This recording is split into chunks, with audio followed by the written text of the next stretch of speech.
Hey guys, Trail Rider here, and I'm going to do a little bit of a different post here than I've done before. So I'm going to give you a little bit of an update on our ATVs and what's going on around here, and I'm going to start with the Rhino here. This is our 2008 Rhino 700. It is fuel injected. Um, it is a high kilometer machine. Uh, oh crap! I left the key on the last time and I forgot to turn it off and I killed the battery. And the original intention with this machine is that we were going to attach the snowblower to it, as you see here. This snowblower was actually attached to our Yamaha Bruin. You see a picture here of what the Bruin looked like it with it on. And the Bruin was never really quite big enough a machine for the snowblower. So we decided that we would get this Rhino. This Rhino is also the machine that my dad drives during the off season when it's not hooked up. But we unfortunately ran into some issues when we actually ended up putting this snowblower on. So the issue that we've come up against is the Kimpex blower here has this control, which is a throttle control and auger engage. So that engages the auger in the front. And we never really thought, these controls weren't going to be long enough. So as you can see, we're kind of not sure what to do with this as far as trying to get it there. We did do the electric conversion for the chute, as you can see here. So it's got this nice little joystick set up,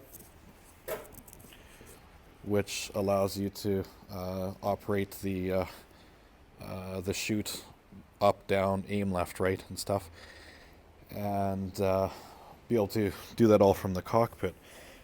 But as you can see, this is also, just a little bit on the short side.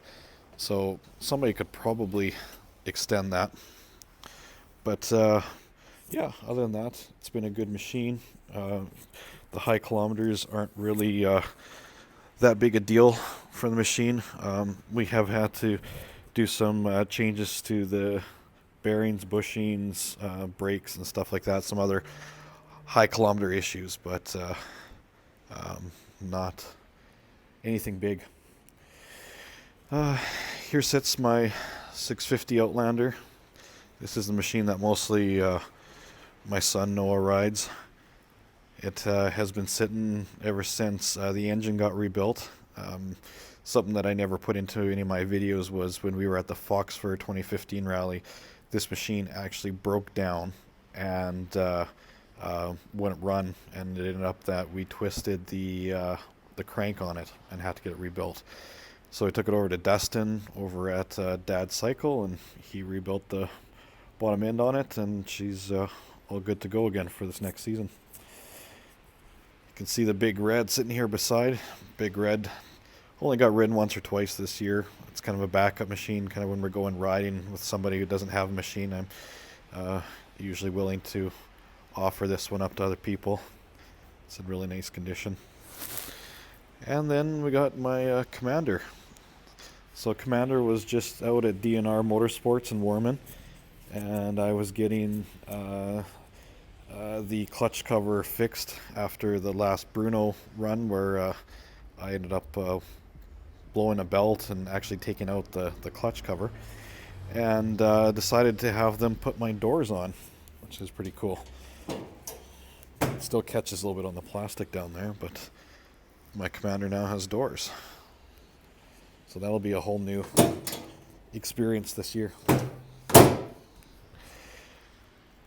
So I thought the machine was all ready to go, except that while we had it at DNR, Darcy mentioned to me about my wheel was really loose on this side.